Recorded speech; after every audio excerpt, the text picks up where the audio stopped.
So ప్రస్తుతం నాతో పాటు ఉన్నారు కోదాడ మాజీ ఎమ్మెల్యే బొల్లం మల్లయ్య యాదవ్ గారు.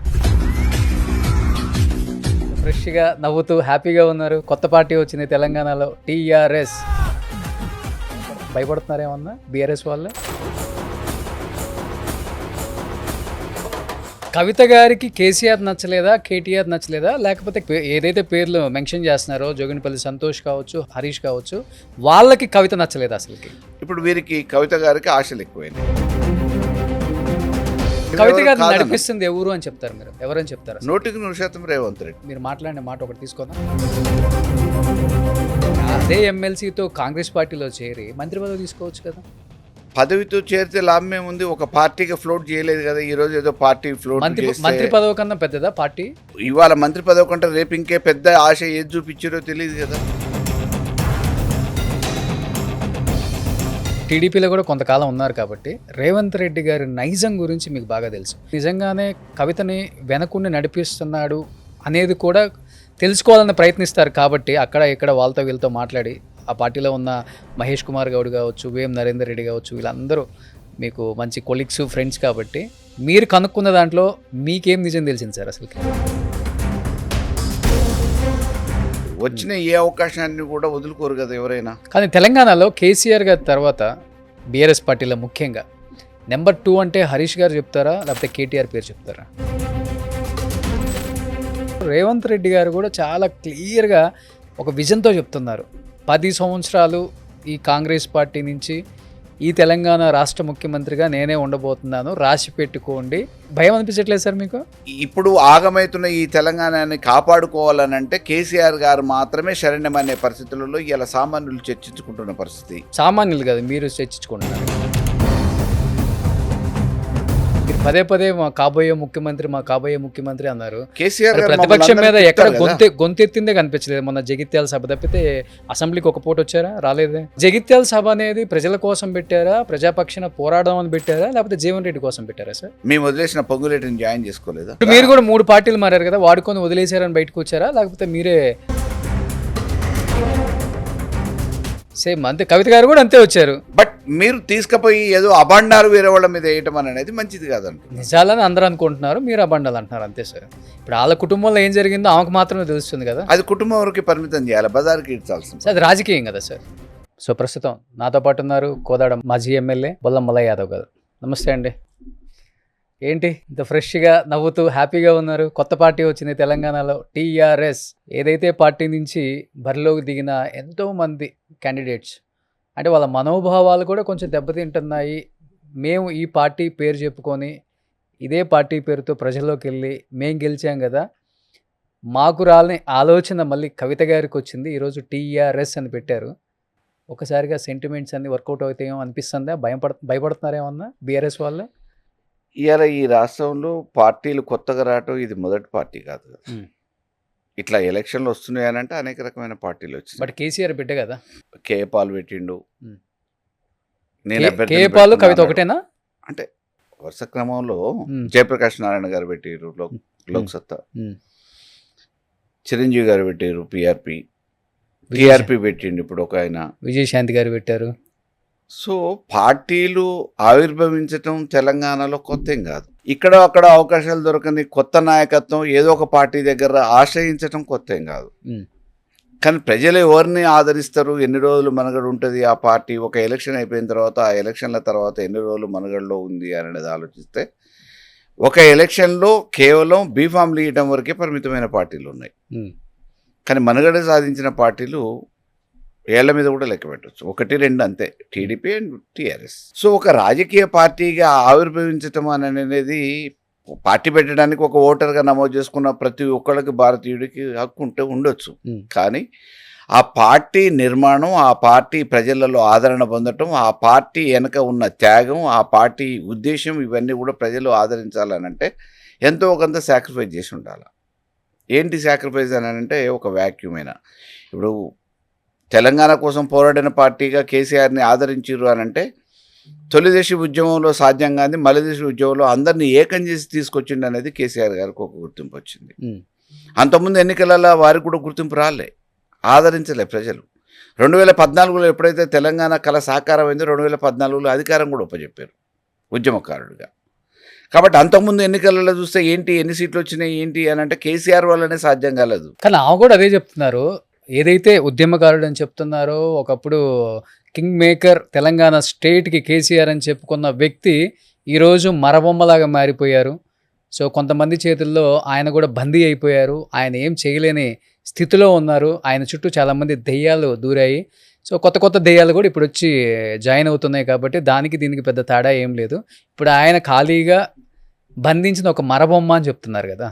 ఒకప్పుడు కింగ్ అనే చెప్తున్నారు ఆమె కూడా. కవిత గారికి నచ్చినంత మాత్రాన ఈ దేశానికంతా నచ్చకపోతాడా కేసీఆర్? ఉమ్. కేసీఆర్ కవితకి నచ్చిన రోజులు నచ్చిండు. ఒక తండ్రిగా, ఒక ఉద్యమకారుడుగా, ఒక రాష్ట్ర ముఖ్యమంత్రిగా, ఉద్యమ నాయకుడిగా. కేసీఆర్ గారి పేరు చెప్పుకొని కేసీఆర్ బిడ్డ అంటే నన్ను గౌరవిస్తున్నారనే ఉద్దేశంతో ఎంతో గౌరవం ఆ రోజు ఇచ్చినప్పుడు ఇచ్చారు. ఈరోజు కవిత గారికి కేసీఆర్ గారు నచ్చనంత మాత్రాన, ఆయన నిర్ణయాలు నచ్చనంత మాత్రాన కవిత గారికి ఒక్కళ్ళకి వాడి అభిప్రాయాన్ని మొత్తం తెలంగాణ ప్రపంచం మీద ప్రజానిక మీద రుద్దుతా అనంటే అంటే కవిత గారికి కేసీఆర్ నచ్చలేదా, కేటీఆర్ నచ్చలేదా, లేకపోతే కేటీఆర్ గారికి కానీ ఆయన చుట్టూ ఉండే కొంతమంది ఆమె ఏదైతే పేర్లు మెన్షన్ చేస్తున్నారో, జోగినిపల్లి సంతోష్ కావచ్చు, హరీష్ కావచ్చు, వాళ్ళకి కవిత నచ్చలేదు అసలుకి? వాస్తవంగా చెప్పండి. ఆశలు పెరిగినప్పుడు, అంతకుముందు ఆశలు తక్కువ ఉన్నప్పుడేమో అందరు నచ్చుతారు. ఇప్పుడు కోదాడికి నేను కంటెస్ట్ చేస్తాను, మీ సీట్ నాకు త్యాగం చేస్తారా? త్యాగం ఎందుకు చేస్తా? మీ ఇష్టం. కాంటాక్ట్ చేస్తా అంటే కాంటాక్ట్ చేయడానికి రావచ్చు. కాంటాక్ట్ చేయడానికి మీకు అక్కడ ఓటర్గా నమోదు అయ్యి ఉంటే ఓకే. కానీ కాంటాక్ట్ చేసిన తర్వాత ప్రజలు ఎవరిని ఆదరిస్తారనేది కదా ప్రధానం. కాబట్టి కాంటాక్ట్ చెయ్యొద్దు అనడానికి ఎవరికి అధికారం లేదు. ఆమె కూడా పార్టీ పెట్టుకోవచ్చు. కానీ కేసీఆర్ గారి మీద ఆశ అంటే డెఫినెట్ గా ఉంటుంది కదా. నేను అదే అంటున్నా. ఏమవుతుందంటే ఇప్పుడు వీరికి కవిత గారికి ఆశలు ఎక్కువైనాయి. ఆశలు ఎక్కువైనప్పుడు పదవి ఆశ, డబ్బు ఆశ చాలా ఉంటాయి ఆశల్లో కూడా. వారు దేని మీద ఎక్కువ ఆశలు పెట్టుకున్నారు? పదవి మీదనే ఆశలు పెట్టుకున్నారు. ఆ పదవి ఆశ దొరకదేమో అనే ఒక ఆలోచన వచ్చినప్పుడు, ఇంతో అంతో వచ్చిన గుర్తింపుతోని ఇంకొకళ్ళ ఆసరా తీసుకొని నేనేమన్నా అయిదామనే ఒక అభిప్రాయం ఏర్పడ్డప్పుడు, ఆ ఆశ అనేది ప్రతి ఒక్కళ్ళని కూడా బూసి లెక్క చూపిస్తుంటుంది. వేరే వారికి అనుకూలంగా మాట్లాడని ప్రతి వ్యక్తిని ఒక బూసి లెక్క చూపిస్తారు. కాబట్టి ఈరోజు కవిత గారికి ఏమేదామనే ఆశ వచ్చిందో, ఎందుకు ఆ ఆలోచన వచ్చిందో, వారి అవసరాల రీత్యానో రేపటి భవిష్యత్తు రీత్యానో వారు ఆ ప్రయత్నం చేసుకోవచ్చు. కవిత గారిని నడిపిస్తుంది ఎవరు అని చెప్తారు మీరు? ఎవరని చెప్తారు? 100% రేవంత్ రెడ్డి. మరి మీరు అనుమానం ఒక్కసారి మీరు బ్యాక్ ఇప్పుడే జస్ట్ ఒక్క 30 సెకండ్స్ బ్యాక్ వెళ్ళి మీరు మాట్లాడిన మాట ఒకటి తీసుకుందా. పదవి ఆశ అన్నారు. అదే పదవి ఆశ కవిత గారికి ఉంటే మీరు అన్నారు ఎవరు నడిపిస్తున్నారంటే రేవంత్ రెడ్డి అని చెప్పారు. మరి అదే ఎమ్మెల్సీకి రిజైన్ చేయకుండా అదే ఎమ్మెల్సీతో కాంగ్రెస్ పార్టీలో చేరి మంత్రి పదవి తీసుకోవచ్చు కదా. పదవితో చేరితే లాభం ఏముంది? ఒక పార్టీగా ఫ్లోట్ చేయలేదు కదా. ఈ రోజు ఏదో పార్టీ ఫ్లోట్ మంత్రి పదవి కన్నా పెద్దదా పార్టీ ఇప్పుడు? అంటే మీ దృష్టిలో అంటే రేవంత్ రెడ్డికి ఉపయోగపడాలి కదా. రేపు ఇవాళ మంత్రి పదవి కంటే రేపు ఇంకే పెద్ద ఆశ ఏది చూపించారో తెలియదు కదా. రేవంత్ రెడ్డికి పరోక్షంగా ఉపయోగపడటానికి చేస్తున్న ప్రయత్నమే తప్ప ఇది మామూలుగా ఏ కామన్ మ్యాన్ అడిగినా చెప్తారు. దీనివల్ల ఏంటి, ఎవరికి ప్రయోజనం, ఎవరికి నష్టం అంటే లాభ నష్టాల కంటే ఎక్కువ ప్రయోజనం ఎవరికి అని అంటే అది రేవంత్ రెడ్డికి ఇంతో అంతో ప్రయోజనం చేయటానికి చేస్తున్న ప్రయత్నము అనేది అది ఎవరైనా చెప్పగలుగుతారు. కాదు సార్, ఇప్పుడు మారితే బీజేపీలో కీలుబొమ్మగా మారొచ్చాము కవిత గారు. పోయి రేవంత్ రెడ్డి గారి చేతిలో కీలుబొమ్మగా మారిందని ఎందుకు అనిపిస్తుంది మీ పార్టీకి కానీ, మీ పార్టీ నాయకులకు కానీ? ముఖ్యంగా ఏ సందర్భాల్లో ఆమెను చూసినప్పుడు, మాట్లాడినప్పుడు? అంటే ఆల్రెడీ రేవంత్ రెడ్డి కూడా హిట్లర్ అన్నారు, లేకపోతే హైడ్రాని కూల్చేస్తున్నారు అన్నారు, హత్యలు పెరిగిపోతున్నాయి అన్నారు. వాటి పక్క రేవంత్ రెడ్డి గారిని కూడా ఉద్దేశిస్తున్నారు కదా. మొన్న మున్సిపాలిటీలో మహబూబ్నగర్ జిల్లాలో జరిగిన ఒక్క మున్సిపాలిటీ 8 7 గెలిస్తే తీసుకుపోయి ఎవరికి ఉపయోగపడిందండి? రేవంత్ రెడ్డికి ఉపయోగపడింది. ఒక్కడున్న కాంగ్రెస్ అతను చైర్మన్ అవుతాడు, 7 ఉన్న వీళ్ళు కౌన్సిల్ చైర్మన్ గారు తీసుకుపోయి ఏకంగా కణోలు కప్పించేసారు. అంటే మీకు పరోక్షంగా ఏం జరుగుతుంది? ఇప్పుడు ఎవరి గురించి మాట్లాడుతున్నారు? కన్న తండ్రి గురించి మాట్లాడుతున్నారు, కుటుంబంలో రక్తం పంచుకున్న వాళ్ళ గురించి మాట్లాడుతున్నారు, నిన్న మొన్నటి వరకు గుర్తింపు ఇచ్చిన పార్టీ గురించి మాట్లాడుతున్నారు, నిన్న మొన్నటి వరకు ఎవరినైతే పొగిడారో ఆ వ్యక్తుల గురించి ఇవాళ మామూలుగా మీరు బయట బహిరంగంగా దుర్భాషలు ఆడుతున్నారు. ఇవన్నీ ఎవరి ప్రయోజనం కోసం, ఎవరికి లాభం చేకూర్చడానికి? ప్రత్యక్షంగానో పరోక్షంగానో రేవంత్ రెడ్డికి లాభం చేకూర్చడానికి ఒక పావుగా వాడుకుంటున్నప్పుడు ఈ పావుగా ఉపయోగపడుతున్న వ్యక్తి కవిత. కానీ అంత కఠినంగా ఆ మనసు మారడానికి వన్ ఆఫ్ ద రీజన్ అంటే జైల్లో ఉన్నప్పుడు తనని పెద్దగా పట్టించుకోలేదు. బీజేపీతో పొత్తు పెట్టుకుందామని ఇద్దరు కూడా మంతనాలు జరుపుకున్నారు. కానీ నన్ను ఏదైతే పార్టీ జైలుకి పంపించిందో ఆ పార్టీ మీద ద్వేషించలేదు. నా తండ్రి గాని, నా అన్న కానీ, ఈ పార్టీ కానీ అనేది బయటకొచ్చిన తర్వాత తను స్టేట్మెంట్. మీరు చెప్పడమేమో పదవి వ్యామోహం అంటున్నారు అసలుకి. అందుకే నేనేమంటానంటే వారి వ్యక్తిగత ఆలోచనలు, నిర్ణయాలు అవి. లిక్కర్ కేసులో అరెస్టు కావటం అనేది వారు చేసిరా లేదా, ఉమ్.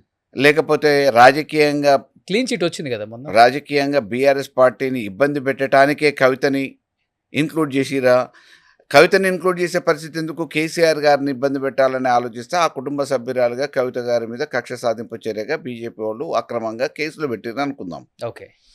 ఈరోజు క్లీన్ చిట్ వచ్చింది. ఆ రోజు కూడా మేము కొట్లాడినాం. ఇది కేవలం రాజకీయ కక్షే. కేసీఆర్ గారి కూతురు అనే ఏకైక కారణంగానే వారి మీద ఈ ఆరోపణలు చేశారు లిక్కర్ స్కామ్ అని. ఉమ్. కేసీఆర్ గారిని అబాసు పాలు చేయడానికి పావుగా కవితని వాడుకుంటున్నారు ఈరోజు ఉమ్. అని చెప్పేసి బీజేపీ మీద కూడా మాట్లాడినాం. ఉమ్. ఈరోజు ఆ విషయం తెలిసిన తర్వాత వారు చేయాల్సిన ప్రయత్నం వారు చేశారు. ఒక తోబుట్టుగా కేటీఆర్ గారు చేయాల్సిన ప్రయత్నం వారు చేశారు. న్యాయపరమైన అన్ని అంశాలలో ఎక్కడ వెనకడుగు వేయకుండా పోరాటం చేయడం జరిగింది. బెయిల్ వచ్చింది, బయటకు వచ్చింది. బయటకు వచ్చిన తర్వాత ఈరోజు క్లీన్ చిట్ ఇచ్చారు. ఆ రోజు కూడా నీకు నైతికంగా నిలబడ్డారు కదా ఈ కుటుంబం, పార్టీ నిలబడింది కదా. నేను కూడా డిబేట్లో అనేక సందర్భాలలో కవిత గారిని అరెస్ట్ చేస్తున్నారు అన్నప్పుడు కానీ, చేసినప్పుడు కానీ, జైలుకు పంపించినప్పుడు కానీ, పంపించక ముందు కానీ, ఈ ఆరోపణలు జరుగుతున్న సందర్భంలో కానీ అనేక డిబేట్లలో మాట్లాడడం జరిగింది. మాకు ఒక కుటుంబ సభ్యురాలుగా కేసీఆర్ గారి పుత్రిక అంటే ఆటోమేటిక్గా మాకు కూడా తోబుట్టు లెక్కనే. కానీ పార్టీకి దూరం పెట్టొచ్చు కానీ కుటుంబానికి దూరం పెట్టడం తప్పు కదా. ఎమ్మెల్యే గారు ఉన్నారు, జగన్ గారికి ఈరోజు జగన్ విభేదిస్తుంది కాబట్టి ఇద్దరు దూరంగా ఉన్నారు. కానీ జగన్ గారి అమ్మ కావచ్చు, జగన్ గారి బాబాయిలు పిన్నులు కావచ్చు, జగన్ గారితో ఎలా ఉంటున్నారు, షర్మిల గారితో కూడా అలానే ఉంటున్నారు. ఆ బంధం అలానే కొనసాగుతుంది. కానీ నా తల్లి కూడా నాకు దూరం అయ్యింది, నా దగ్గరికి రాకుండా ఆపేశారు, నేను వెళ్లకుండా కొన్ని నిబంధనలు పెట్టేశారు, ఒక బందికానాల్లో బతుకుతున్నాను, నేను ఒక్కదాన్ని ఏకాకిని అయిపోయాను అంటే ఒక తండ్రి ప్రేమ తల్లి ప్రేమను కూడా కరువైపోయాను నేను అనే స్టేట్మెంట్ నిజంగా మీకు బాధ అనిపించట్లేదా? మీరు నమ్ముతున్నారు కానీ మేము నమ్మట్లే. అవునా? ఎందుకంటే ఎన్ని రాజకీయ ఆంక్షలు ఉన్నా ఒక తల్లిని చూడటానికి ఎవరు కూడా ఆక్షేపణలు ఉండవు. ఒక కూతురుగా వీరు ఏ టైంలోనే పోయే అధికారం ఉంటుంది. కేసీఆర్ గారిని ఎప్పుడు పడితే అప్పుడు కలవకపోవచ్చేమో. ఎందుకు, నానే కదా. అంటే ఏమంటున్నా, ఎప్పుడు పడితే అప్పుడు కలవటానికి అవకాశం లేకపోవచ్చేమో కొన్ని సందర్భాలల్లో. ఎందుకంటే వారు మీటింగ్లో బిజీ ఉండొచ్చు, లేకపోతే వేరే మామూలుగా మాట్లాడుతుండొచ్చు. కానీ తల్లిని కలవడానికి వారు ఇంట్లోకి పోతే ఎవరు ఆపుతారు? ఇది చెప్తే ఎవరు నమ్ముతారు? తండ్రిని కలవటానికి కూడా వాస్తవానికి మేము విద్యార్థి దశ నుంచి వింటూ ఉన్నాం. ఈ తెలంగాణ ఉద్యమం మొదలైన కాడి నుంచి కేసీఆర్ గారి కుటుంబం గురించి బయట చర్చ జరుగుతూ ఉంది. అత్యంత అమితంగా ప్రేమించే వ్యక్తి కుటుంబంలో ఎవరన్నా ఉన్నారంటే కవితనే ఎక్కువగా ఆదరిస్తారు, ప్రేమిస్తాడు కేసీఆర్ అనేది అందరికీ తెలిసిన వాస్తవం. అవునా? ఆమెను ఎందుకు దూరం చేసుకుంటారు? ఈమెకి స్వార్థమే పెరిగి ఉండొచ్చు, వేరే వాళ్ళు ఏదైనా చెప్పి ఉండొచ్చు, అది రాజకీయంగా ఏమైనా అయి ఉండొచ్చు, వారికి ఆ హక్కు ఉంది, స్వేచ్ఛ ఉంది, పోవచ్చు, పాటు పెట్టుకోవచ్చు. కానీ ఈరోజు కేసీఆర్ గారి మీద మీ లాభం కోసం ఆరోపణలు చేయడం అనేది మంచిది కాదు. ఓకే. కానీ ఇప్పుడు మీరు టీడీపీలో కూడా కొంతకాలం ఉన్నారు కాబట్టి రేవంత్ రెడ్డి గారి నైజం గురించి మీకు బాగా తెలుసు. మీరు దగ్గరగా ఆయన అబ్జర్వ్ చేశారు, క్లోజ్గా మీరు ఒక కొలీగ్స్ అనుకోవచ్చు చెప్పాలంటే, పార్టీ పక్కన పెడితే. ఆయన నైజం అంత బాగా తెలిసిన వ్యక్తి నిజంగానే కవితని వెనకుండి నడిపిస్తున్నాడు అనేది కూడా తెలుసుకోవాలని ప్రయత్నిస్తారు. కాబట్టి అక్కడ ఇక్కడ వాళ్ళతో వీళ్ళతో మాట్లాడి ఆ పార్టీలో ఉన్న మహేష్ కుమార్ గౌడ్ కావచ్చు, వేం నరేందర్ రెడ్డి కావచ్చు, వీళ్ళందరూ మీకు మంచి కొలీగ్స్, ఫ్రెండ్స్. కాబట్టి మీరు కనుక్కున్న దాంట్లో మీకేం నిజం తెలిసింది సార్ అసలుకి? అంటే రాజకీయంగా రేవంత్ రెడ్డిని తప్పు పట్టడానికి కూడా లేదు. వచ్చిన ఏ అవకాశాన్ని కూడా వదులుకోరు కదా ఎవరైనా.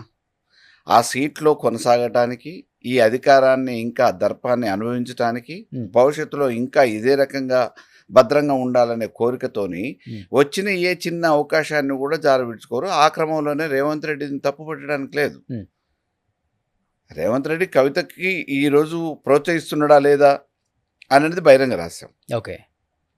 కవిత కూడా అదే రకంగా ఆమె ఎదుగుదల కోసం రేవంత్ రెడ్డిని ఉపయోగించుకుంటుందా లేదా అనేది కూడా వారికి తెలిసిన విషయమే. కానీ ఇందులో ఎవరిని తప్పు పట్టడానికి లేదు. రాజకీయ కాంక్ష, తండ్రి కంటే కుటుంబం కంటే ఎక్కువ నాకు రాజకీయంగా ఏదో ఎదగాలనే ఆలోచన కవిత గారికి ఉంటే అది వారి అంటే ఆశ అంటాం కదా దాన్ని. జనరల్గా మేము ఏమంటాము, మన కుటుంబంలో మా తండ్రి ఒక ముఖ్యమంత్రి, ఇవాళ మాజీ ముఖ్యమంత్రి, మళ్ళీ రేపు ఆయన ముఖ్యమంత్రిగా చూడాలనే కోరిక నాకు ఉంటుంది. నేను పార్టీలో వర్కర్నైనా మాకు సంబంధించిన నాయకుడిగా మళ్ళీ వారిని ముఖ్యమంత్రి సీట్లో కూర్చోవాలనే కోరిక ఉంటుంది. కేటీఆర్ గారికి కూడా అదే ఉంటుంది, కవిత గారికి కూడా అదే ఉంటుంది అని చెప్పేసి మేము అనుకుంటాం. కానీ ఇప్పుడు వారు కాదు, నేనే ఉండాలని వారు కోరుకుంటున్నారు. అది సాధ్యమా అసాధ్యమా అనేది వేరు. అవును, ఇప్పుడు రేవంత్ రెడ్డిని కూడా ఎవరు ముఖ్యమంత్రి అవుతారు అంటే అందరూ నవ్వుకున్నారు కదా. ఈ రోజు ముఖ్యమంత్రి అయి చూపించారు కదా ఆయన కూడా ఏంటో అనేది కూడా. అంటే రేవంత్ రెడ్డి గారికి ఉన్నట్టే అన్ని రకాలుగా సహజ వనరులు అందరికి వస్తాయి అని చెప్పి అనుకోలేదు. ఎలాంటి సహజ వనరులు? ఇప్పుడు కాలం కలిసి వచ్చింది ఆయనకి. 10 సంవత్సరాలు సుదీర్ఘంగా టీఆర్ఎస్ అధికారంలో ఉండటం, కాంగ్రెస్కు ఉన్న ఓటు బ్యాంక్ ఏదైతే ఉందో దాదాపుగా ట్రెడిషనల్ ఓటు బ్యాంక్ ఉంది కదా, ఒక 20-30%. ఒక మార్పుని ఆలోచించినప్పుడు ప్రత్యామ్నాయంగా కాంగ్రెస్ అని చెప్పి అని అనుకోవటం, తర్వాత ఒక యువకుడిగా రేవంత్ రెడ్డి పరిపాలన కూడా ఒకసారి చూద్దామనే అభిప్రాయం యువకులలో రావడం, అన్ని వర్గాలలో కూడా ఒక మార్పుని కోరుకుంటున్నప్పుడు ప్రత్యామ్నాయంగా కాంగ్రెస్ అవపడ్డది. కాంగ్రెస్కి నాయకత్వం, ఆది నాయకత్వం వహించే అవకాశం రేవంత్ రెడ్డికి వచ్చింది. అనూహ్యంగా 64 సీట్లు గెలిచిరు. అమలు కానీ హామీలైనా నోటుకొచ్చిందలా మాట్లాడినా అధికారం మాత్రం ప్రజలు నమ్మి అవకాశం ఇచ్చారు, ఆయన ముఖ్యమంత్రి అయ్యారు. కానీ మీ ప్రత్యామ్నాయ పార్టీ కాంగ్రెస్ అనుకున్నారా లేకపోతే రేవంత్ రెడ్డి అనిపించిందా మీకు? కాంగ్రెస్ పార్టీయే ఉంటుంది, ఎక్కడైనా వ్యక్తులే తక్కువ. ఆ పార్టీలో ఆయన ప్రధాన భూమిక పోషించాడు. ఓకే, ఇప్పుడు చెప్పాలంటే మెజారిటీస్ కూడా చాలా ఎక్కువ వచ్చినాయి. కోదాడు తీసుకోండి, పద్మ గారి మీద మోర్ దెన్ ఐ థింక్ 56-57 వేలు పై చిలుకు ఓట్ల మెజారిటీతో గెలిచారు మీ మీద. ఇప్పుడు ఖమ్మం కానీ, నల్గొండ కానీ, వరంగల్ కానీ, పాట్లీ మహబూబ్నగర్ కానీ, ఇట్లా కొన్ని జిల్లాలలో కాంగ్రెస్ హవా ఏకపక్షంగా నడిచింది. ఓకే, మీ మీద వ్యతిరేకత అనుకోవచ్చు అంతే కదా. అన్ని ఇప్పుడు ఒక్క కోదాడులోనే అయితే అది వేరే విషయం, అన్ని నియోజకవర్గాలలో అదే జరిగింది కదా. ఏకదాటిగా వరంగల్లో ఎర్రబెల్లి దయాకర్ లాంటి వాడు ఒక మంత్రిగా చేసిన వ్యక్తి 27 సంవత్సరాల అమ్మాయి మీద ఓడిపోయాడు. మహబూబ్నగర్లో నిరంజన్ రెడ్డి, పువ్వాడ అజయ్ కుమారు. అంటే క్లియర్గా మీరు ప్రజలకి ఏం చేయలేదు, మీరు చేసింది ఏం లేదు 10 సంవత్సరాలు, సో కొంచెం రెస్ట్ తీసుకోండి, మేము అవకాశం ఇచ్చి చూస్తామని చెప్పి ఇచ్చారు అంతే. అంటే ఏ రాజకీయ పార్టీ కూడా శాశ్వతంగా అధికారంలో లేదు కదా. అధికారంలో నుంచి కానీ మీరు ఉంటారనే కలలుగన్నారు కదా సార్. 25 సంవత్సరాలు ఎవరు మమ్మల్ని కదిలిచ్చే వాళ్ళు లేరు. సహజము. ఇవాళ మోడీ గారు అదే అంటారు, రేవంత్ రెడ్డి గారు అదే అంటున్నారు, గతంలో మేము కూడా అన్నాం, రేపు కూడా అధికారంలోకి వచ్చేది మేమే అంటున్నాం. ఇది సహజమైన ప్రక్రియ. కానీ కవిత గారి ఎజెండా విన్న తర్వాత పార్టీ ఆవిర్భావంలో చాలా క్లియర్గా చెప్పారు. 5 ఉచిత విద్య కావచ్చు, ఉచిత వైద్యం కావచ్చు, అండ్ రైతే రాజు కావచ్చు, సామాజిక న్యాయం కావచ్చు, లేకపోతే విద్యా ఉద్యోగం చెప్పడానికి ఎన్నైనా చెప్పొచ్చు అండి. మన జాబ్స్ కానీ 420 హామీలు 6 గ్యారంటీలు రేవంత్ రెడ్డి చెప్పలేదా? ప్రియాంక గాంధీ వచ్చి చెప్పింది, రాహుల్ గాంధీ వచ్చి చెప్పారు, సోనియా గాంధీతో చెప్పించారు. ఇవన్నీ కూడా మామూలుగా చెప్పారు, చెప్తే నమ్మిర్రు. అంటే ప్రతిసారి మామూలుగా ఎవరు ఆకర్షణీయంగా మాట్లాడితే, అద్భుతంగా మాట్లాడితే, ఆహ్లాదకరంగా అనిపిస్తే వాళ్ళకు ఓట్లేస్తారు అనుకోవడం పొరపాటే కదా. అమలు చేసే శక్తి ఉందా లేదా, అమలు చేయగలిగే సామర్థ్యం వీళ్ళకు ఉందా లేదా. ఏకంగా ఒకటేసారి మామూలుగా నిన్నగాక మొన్న పెట్టిన పార్టీకి వెనక సరైన కార్యకర్తల గణం లేదు, ఇంకోటి మామూలుగా ఆదరణ లేదు, వీరు చేసిన త్యాగం లేదు. ఇప్పటికిప్పుడు వచ్చి ముఖ్యమంత్రి అవన్నీ చేస్తారు అని చెప్పేసి ఎవరైనా ఊహిస్తారా, ఆలోచిస్తారా? మరి ఊహించకుండా, ఆలోచించకుండా, భయపడకుండా ఎందుకు బీఆర్ఎస్ అఫీషియల్ పేజ్లో ఒరిజినలే డమ్మీ అని కోల్గేట్ పేస్ట్లు, బిస్లరీ వాటర్ బాటిల్స్ పెట్టారు. ఇప్పుడు టీఆర్ఎస్ అనగానే స్టార్టింగ్ మీరు చెప్పారు టీఆర్ఎస్ అంటే ఏదో అయిపోయిందని. టీఆర్ఎస్ అన్నా బీఆర్ఎస్ అన్నా అది కేసీఆర్ అని అంటారు ఇప్పటికి కూడా. Okay, KCR brand. మరి కేసీఆర్ బ్రాండ్ ఉంది, రేపు కొంపదీసి బీఆర్ఎస్ నొక్కబోయి టీఆర్ఎస్ నొక్కారు అనుకోండి, నొక్కడానికి ఏముంటుంది, పార్టీ గుర్తు కదా. నేను చెప్తున్నాను, పార్టీ సింబల్ ఉంటది కదా. బీఆర్ఎస్ సింబల్ ఏంది, కేసీఆర్ సింబల్ ఏంది అనేది చూస్తారు తప్ప కార్ సింబల్ అని అందరికీ తెలుసు అంతే. కేసీఆర్ రావాలంటున్నారు, ఇవాళ ఏమంటున్నారు మీరు, కేసీఆర్ రావాలి, బీఆర్ఎస్ రావాలి అధికారంలోకి, కాంగ్రెస్ పోవాలి, బీఆర్ఎస్ రావాలి, కేసీఆర్ రావాలి అని అంటున్నారు. కాబట్టి కేసీఆర్ గుర్తు ఏంది అనేది అందరికి ఎరికారు.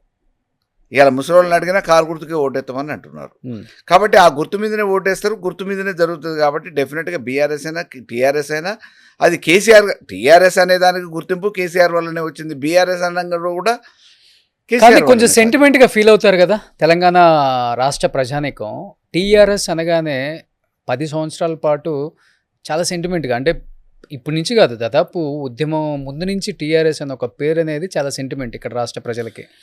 తప్పకుండా దాన్ని ఎక్స్పెక్ట్ చేశారా కేటీఆర్ కానీ, కేసీఆర్ గారు కానీ, హరీష్ రావు గారు కానీ ఇలాంటి ఒక పార్టీ పేరుని అనౌన్స్ చేస్తుంది, అది మన పాత పార్టీ పేరే అవుతుంది, దాని పేరు టీఆర్ఎస్ అనౌన్స్ చేయబోతుంది, కవిత ఏమైనా ఎక్స్పెక్ట్ చేశారా మీరందరూ? అంటే మన దాంట్లో నుంచి పోయిన వాళ్ళు మననే అనుసరిస్తారు కదా. ఇన్ని రోజుల అనుబంధంలో రాజకీయంగా ఈ పార్టీ నుంచి పోయిన వాళ్ళు, నిన్న మొన్నటి వరకు ఈ పార్టీని అనుసరించిన వాళ్ళు బయటికి పోయిన తర్వాత కూడా అనుసరణ ఎవరిది ఉంటుంది అని అంటే ఈ పార్టీదే అనుసరిస్తే విధానం ఉంటుంది. కాబట్టి టీఆర్ఎస్ అనేది కొద్దిగా ఖాళీ ఉంది కాబట్టి ఆ పార్టీ ఆ పేరు వాడుకుంటే సరిపోతుంది, స్పెల్లింగ్ మిస్టేకులతోనో చిన్న చిన్న కరెక్షన్స్తోనో అనే ఒక భావనతోనే వారు మొదటి నుంచి ఆలోచనలో ఉన్నారు. అదే ప్రిఫర్ చేసారు. ఇప్పుడు యాక్చువల్గా అయితే మీరు చెప్పినట్లుగానే ఎంతోమంది, ఇప్పుడు గద్దర్ గారు కావచ్చు, విజయశాంతి గారు కావచ్చు, నవ తెలంగాణ పార్టీ దేవేంద్ర గౌడ్ గారు స్టార్ట్ ఇంద్రారెడ్డి కూడా పెట్టారండి. ఇంద్రారెడ్డి పెట్టిండు, ఆల నరేంద్ర పెట్టిండు, తెలంగాణ సాధన సమితి అయింది. There are so many parties. Telangana Inti Party Cheruku Sudhakar, Telangana United Front Gaddar, Telangana Nagara Samithi Nagam Janardhan Reddy, చాలా ఉన్నాయి. Telangana Rakshana Samithi Rajeshwararao, Telangana democratic front Vimalakka, YSR Telangana party Sharmila, Telangana only B ఫార్ములు ఇవ్వటానికి కూడా కొన్ని పార్టీలు ఉన్నాయి. తెలంగాణ రాష్ట్ర సేన, ఓన్లీ బీ ఫార్ములు ఇవ్వటానికి కోసం కూడా కొన్ని పార్టీలు ఉన్నాయి, రిజిస్టర్డ్ పార్టీస్. ఓకే. కానీ కొంతమంది మాజీ ఎమ్మెల్యేలు ఎవరైతే సీట్లు రాని వాళ్ళు ఉంటారో వాళ్ళందరూ కూడా కవిత పార్టీ వైపే చూస్తున్నారు. ఆ పార్టీ నుంచే రేపు కంటెస్ట్ చేయాలి. కొంచెం డెఫినెట్గా బీఆర్ఎస్ పార్టీకి గట్టి పోటీ అయితే ఇవ్వాలని ఆలోచిస్తున్నారు. ఆ పార్టీలోనే కొన్ని చీలికలు అయితే రాబోతున్నాయి ఫ్యూచర్లో అనే మాట వాస్తవం అండి. సరే, ఇప్పుడు ఒక తెలంగాణ ఆడపడుచుగా వారు ఎదుగుతే మాకేదో ఈర్ష్య లేదు, మేమేమి వద్దు అని చెప్పేసి అన్నాను. మాకేం శాపనార్థాలు పెట్టే ఆలోచన అవసరం రెండూ లేవు. ఎదగాలనుకునేటోళ్ళు తప్పకుండా ఒక పద్ధతి వ్యవహారం ఉండాలి. కేసీఆర్ గారు ఈ తెలంగాణ సాధించిన నాయకుడిగా, ఈ రాష్ట్రాన్ని అభివృద్ధి పదంలో నడిపించిన నాయకుడిగా ఆయనకు ఒక గౌరవప్రదమైన స్థానం, సుస్థిర స్థానం 4.5 కోట్ల ప్రజల హృదయాల్లో ఉంది. వారిని పట్టుకొని మీ అవసరాల కోసం ఒక కన్నతండ్రిని పట్టుకొని, ఒక పార్టీ రథసారథిని పట్టుకొని, తెలంగాణ సాధకుని పట్టుకొని మీరేదో మీ అవసరాల కోసం ఇష్టారీతిగా మాట్లాడటం అనేది ప్రజలు హర్షించరు, స్వాగతించరు. ఆ విషయాన్ని గుర్తుపెట్టుకొని మీరు ఎదగాలనుకుంటే ఓకే, డెఫినెట్గా ఇప్పుడు తండ్రి బాటలోనే నడవాలనే రూల్ ఏం లేకపోవచ్చు. మీకు మీ వ్యక్తిత్వం, లేకపోతే మీ వ్యక్తిగత మనుగడ, లేకపోతే మీ అభిరుచులు, భవిష్యత్ ఆలోచనలు ఏమైనా ఉండొచ్చు. వాటికి ఎదగటానికి ఏం చేయాలనేది మీకు ఒక వ్యూహం చేసుకొని ఎదగాలి. కానీ కేవలం తండ్రిని తిడితేనో, తండ్రిని పావుగా వాడుకుంటేనో, తండ్రిని ఇరకాటంలో పెడితేనో మేము ఏదో నాయకులం అయిపోతాం అని చెప్పేసి అనుకునే భ్రమలో ఉండటం అనేది మూర్ఖత్వం అవుతుంది. కానీ తెలంగాణలో కేసీఆర్ గారి తర్వాత బీఆర్ఎస్ పార్టీలో ముఖ్యంగా నెంబర్ 2 అంటే హరీష్ గారు చెప్తారా, లేకపోతే కేటీఆర్ పేరు చెప్తారా? వాస్తవంగా చెప్పండి. వాళ్ళిద్దరి మధ్య కూడా హోరాహోరీ నడుస్తుంది. ఇన్ కేస్ నెంబర్ 2 పొజిషన్ నాది కాకపోతే రేపటి రోజున బీజేపీలో డిప్యూటీ సీఎం కూడా ఇస్తానని చెప్పి ప్రామిస్ చేశారు. అమిత్ షాని కలిసి వచ్చారు హరీష్ రావు గారు అని చాలా సందర్భాలలో కాంగ్రెస్ పార్టీ శ్రేణులు మాట్లాడుతూనే ఉన్నారు. ఇది మీడియా ఊహాగానాలే. హరీష్ రావు గారు నమ్మిన బంటు కేసీఆర్ గారికి. వారు లక్ష్మణ రేఖ ఎట్లయితే దాటారో ఆ రకంగా కేసీఆర్ గారు మాట చెప్తే ఆ మాట జవదాటని వ్యక్తి హరీష్ రావు గారు. అదే రకంగా కేటీఆర్ గారు కూడా. మా అందరికీ ప్లస్ పార్టీకి, వాళ్ళ కుటుంబానికి అందరికీ కూడా నాయకుడు ఓన్లీ కేసీఆరే. మిగతా వాళ్ళందరూ కూడా ఆయన ఏది ఆదేశిస్తే ఆ ఆదేశాలకు అనుగుణంగా పనిచేసే నాయకులే. ఇందులో నెంబర్ 2లు, నెంబర్ 3లు, సెంట్రిక్ పాయింట్, పవర్ పాయింట్లు ఏమి ఉండవు. డెఫినెట్గా సెంట్రిక్గా కేసీఆర్ గారి ఆదేశాలు, కేసీఆర్ గారు ఏదైతే ఒక అసైన్మెంట్ ఇస్తారో ఆ అసైన్మెంట్ ఫుల్ఫిల్ చేయటం అనేది బాధ్యతగా ఎవరికి ఇస్తే వాళ్ళు ఆ బాధ్యతని నిర్వహిస్తారు. బట్ నాయకులంతా ఏం కోరుకుంటున్నారు? ఇన్ ఫ్యూచర్ మా సీఎం కాబోయే కేసీఆర్ ఉండాలి. ఓకే, కేసీఆర్ గారి తర్వాత, ఎందుకంటే ఆల్రెడీ స్టార్ట్ అయిపోయింది అంటే కేసీఆర్ గారే స్టార్ట్ చేశారని చెప్పుకోవచ్చు. మొన్న ఒక సభలో నేను చచ్చిపోతాను అనుకుంటున్నామేమో, 1000 ఏళ్ళు నేను ఉంటాను నా కొడక అనేదేదో మాట్లాడేశారు. బట్ నిన్న రేవంత్ రెడ్డి కూడా కౌంటర్ ఇచ్చారు. నువ్వు చచ్చిపోవాలని నేను ఎప్పుడు కోరుకోవట్లేదు, నువ్వు నాకు రాజకీయ శత్రువు మాత్రమే.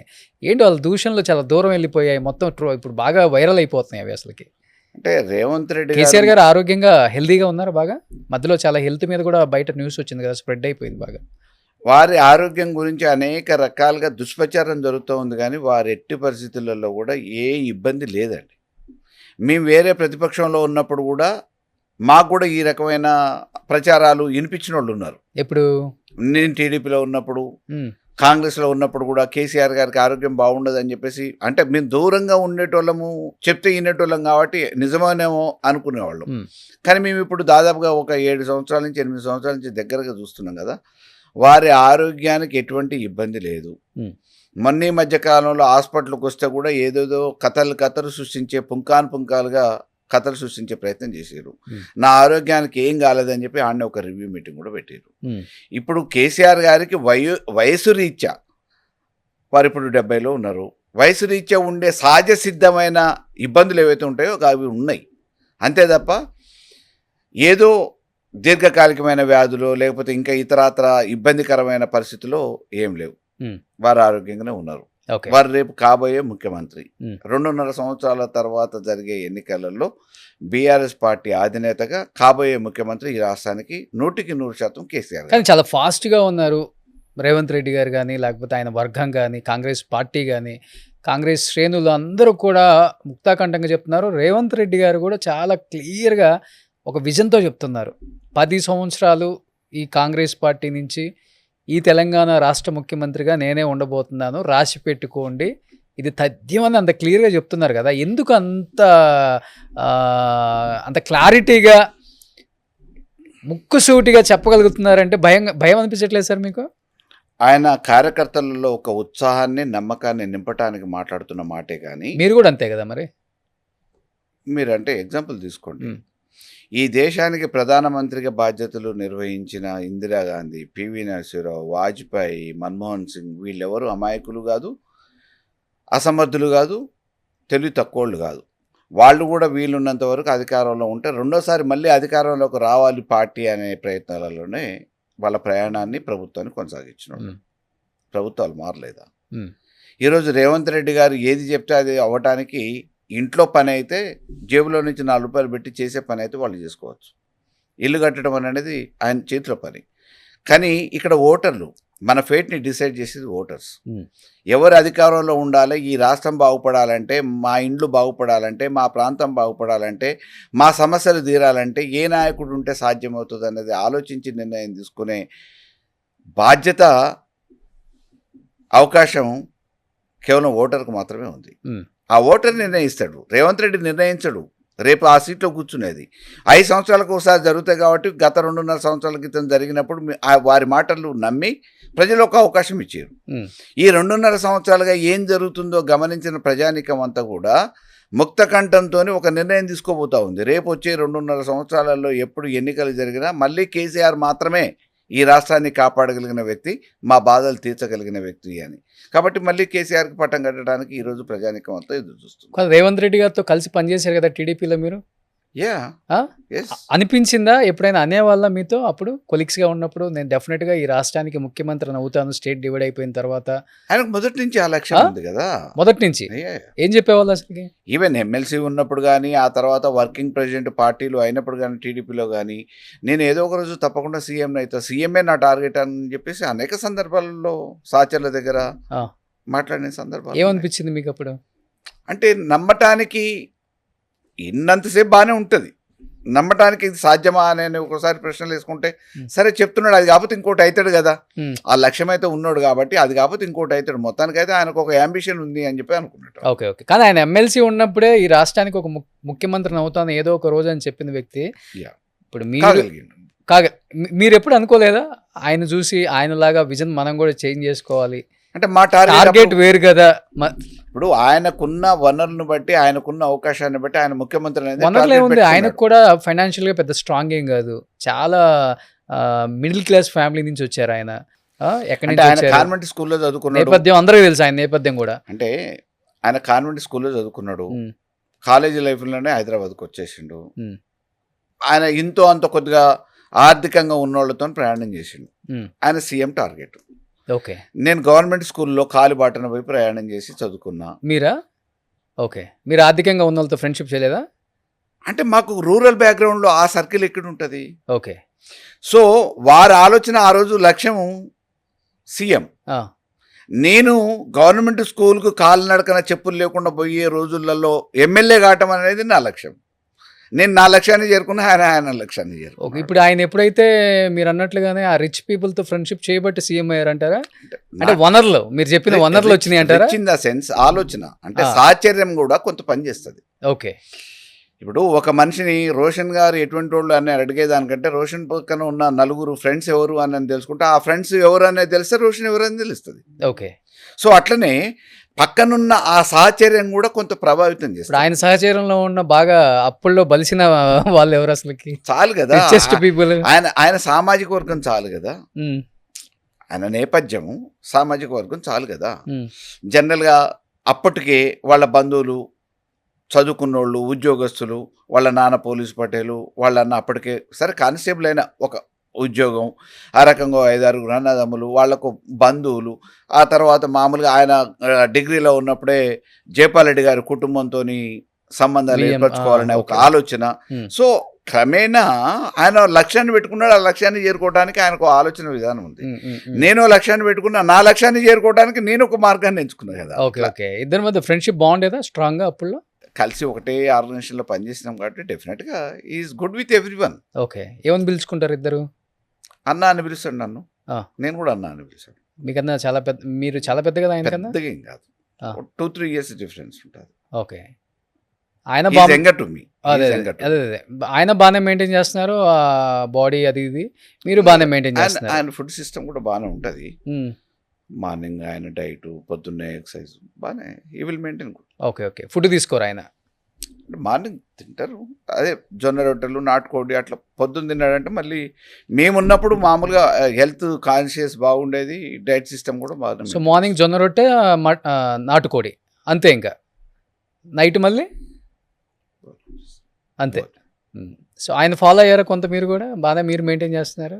నేను అట్లా ఒకళ్ళని ఫాలో అయ్యేదేం లేదు, నా ఓన్. అంటే గాడ్స్ గ్రేస్ అది, మా పేరెంట్స్ గిఫ్ట్, మంచి ఫిజిక్ ఇచ్చిండ్రు, ఆకారం అందం ఇచ్చారు, ఆస్తి పోయినా కానీ మెయింటైన్ చేసుకోవాలి. మన అసెంబ్లీలో అంటున్నారు కదా, మా సైడ్ కూడా పెద్ద బయలు వాళ్ళు ఉన్నారు, ఎత్తి కొడితే అట్లా మిమ్మల్ని కూడా అభివర్ణించవచ్చు అట్లా. లాస్ట్ టాక్ ఉంది చూపించి అనుకుంటా. మా కౌశిక్ ఏదో మాట్లాడిండు అట్లా మామూలుగా అని చెప్పేసి రేవంత్ రెడ్డి ఉపమానాలు చెప్పడంలో కొద్దిగా సిద్ధాస్తుడే కదా, కేసీఆర్ గారిని ఫాలో అవుతున్నాడు. కేసీఆర్ గారిని కొంచెం ఆయన ట్రెండింగ్ చేస్తూ, కేసీఆర్ గారిని అనుసరిస్తూ ఉపమానాలు ఆయన అసెంబ్లీలో మాట్లాడినట్టు, ప్రెస్ మీట్లో కేసీఆర్ గారు అప్పుడప్పుడు చిన్న చిన్న జోకులు వేసినట్టు ఆయన కూడా జోకులు వేయాలని అనుసరించే క్రమంలో పోల్చుకుంటున్నారు. కానీ అది సాధ్యపడదు. కేసీఆరే, రేవంతే కదా. అంతేనా?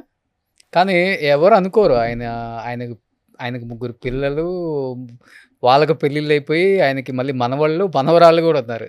బాగా మెయింటైన్ చేస్తున్నారు. అంటే ఆస్తి అనేది ఆరోగ్యం, ఆరోగ్యాన్ని కాపాడుకుంటే ఆస్తి సంపాదించిన దాన్ని కూడా కనీసం అనుభవించవచ్చు. ఓకే.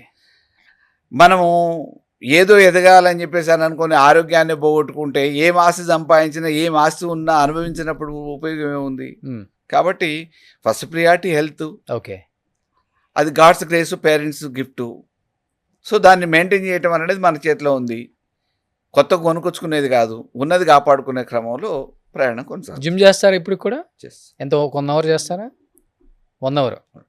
బైసెప్స్ గట్టి కొడతారు అనుకుంటా. చుట్టుపక్కల మీకు కొంచెం దరిదాపులకు రావడానికి కూడా భయపడతారు అనుకుంటా. మొదటి నుంచి అలవాటు కదా, కాలేజీ లైఫ్ నుంచి అలవాటు. నేను ఫస్ట్ అథ్లెట్ నుండి. ఎలా రఫ్ అండ్ టఫా లేకపోతే? నా కోసం నేను అంతే, ఎదుటోళ్ళకి చూపించడం కోసమో ఎదుటోళ్ళ కోసమో కాదు, నా కోసం నేను. అథ్లెట్ మీరు కూడా? కాలేజ్ ఎక్కువ ఏమి గేమ్స్ అంటే long jump, high jump, running, 500 meters, 200 meters, volleyball ఆడేవాడిని, ఆ. కబడ్డీ ఆడేవాడిని. ఓకే. అదే రకంగా ఆ క్రమంలో కంటిన్యూటీ జిమ్ కూడా ఉమ్. స్ట్రెంత్ కోసం, స్టామినా కోసం. ఓకే. గ్రేట్ కదా! 57, 58కి వచ్చినా కానీ ఇప్పటికీ అవేవి చేంజ్ కాల మీ డైలీ రొటీన్ షెడ్యూల్‌లో. అంటే మా కొడుకులకి నాకు పెద్దగా వ్యత్యాసం తండ్రి కొడుకులు అన్నదానికంటే అన్నదమ్ములు లెక్క ఉంటారు. అట్లుంటారా? ఉండాలిలే. ఇప్పుడేందంటే నియోజకవర్గాల్లో ఎక్కువ తిరగాల్సి వస్తుంది. ఆ? సరే. అండ్ ఇంకొకటి ఎక్కువ అందుబాటులో ఉంటారు మీరు కోదాడలో. కానీ మెజారిటీ టైం, మెజారిటీ ఎక్కువ అక్కడే ఉంటారు కదా! మెజారిటీ వీక్‌లో 5 డేస్ అక్కడ. 5-6 డేస్ కూడా ఏదన్నా హైదరాబాద్లో ఫంక్షన్ ఉంటేనో, పెళ్లి ఉంటేనో, లేకపోతే ఇక్కడ పొలిటికల్ మీటింగ్ ఉంటేనో, అక్కడ ఏం పని లేకపోతున్నా హైదరాబాద్కి వస్తాం. ఓకే. సో ఫైనల్గా ఏం చెప్తారు కవిత గారి పార్టీ గురించి? కానీ కవిత గారు నెక్స్ట్ వేసే స్టెప్ కొంచెం కాంగ్రెస్తో పాటు బీజేపీతో పాటు కవిత గారి పార్టీని కూడా చూసి రేపు బీఆర్ఎస్ కొంచెం ఇంకా ఎక్కువ ప్రోగ్రెసివ్గా ఆలోచించాలి, ఎక్కువ వర్క్ చేయాలి. డెఫినెట్గా మూడు ప్రధాన శక్తులను ఎదుర్కోవాలంటే ఎంతమంది జోడించాలి రేపు? ఒక రాజకీయ పార్టీగా మనుగడ సాధించాలంటే ఒకళ్ళకి లబ్ధి చేయటం కోసమో, లేకపోతే ఇంకొకళ్ళ మీద ఏదో నిందలేసినంత మాత్రానో మనం రాజకీయంగా మనుగడ సాధిస్తామని అనుకుంటే పొరపాటు. అది కేవలం కాగితాల వరకు, పార్టీ ఆఫీస్ వరకు పరిమితం అవుతుంది. నిజంగా ఒక రాజకీయ పార్టీ సస్టైన్ అవ్వాలంటే పొలిటికల్గా ఏదో ఒక ప్రధాన కాజ్ ఉండాలి. ఈరోజు తెలంగాణలో తెలంగాణ రావాలనుకున్నాం, తెలంగాణ వచ్చింది, అది తీసుకొచ్చిన కేసీఆర్. అప్పుడు తెలంగాణకి చేదోడు వాదోడుగా మీకు కూడా బాధ్యతలు చెప్పారు, పనిచేసారు, అయిపోయింది, తెలంగాణ వచ్చింది. తెలంగాణ ప్రభుత్వం నడిపించినప్పుడు కేసీఆర్ గారు ఎట్లా చేసారో చూసిరు. ఇలా రేవంత్ రెడ్డి గారు వచ్చిన తర్వాత రెండో ముఖ్యమంత్రిగా 2.5 సంవత్సరాల కాలంలో ఎట్లా ఉంది ఏంది అనేది కూడా గమనిస్తున్నారు. మళ్ళీ ఎవరు వస్తే బాగుంటుంది అనేది ప్రజలు చర్చించుకుంటున్నారు. ఈ లోపల మీకు రాజకీయంగా పెద్దగా అక్కడ వేరే ఒక పొలిటికల్ పార్టీ, ఇంకో లీడర్ అవసరం ఎక్కడ అవపడట్లేదు.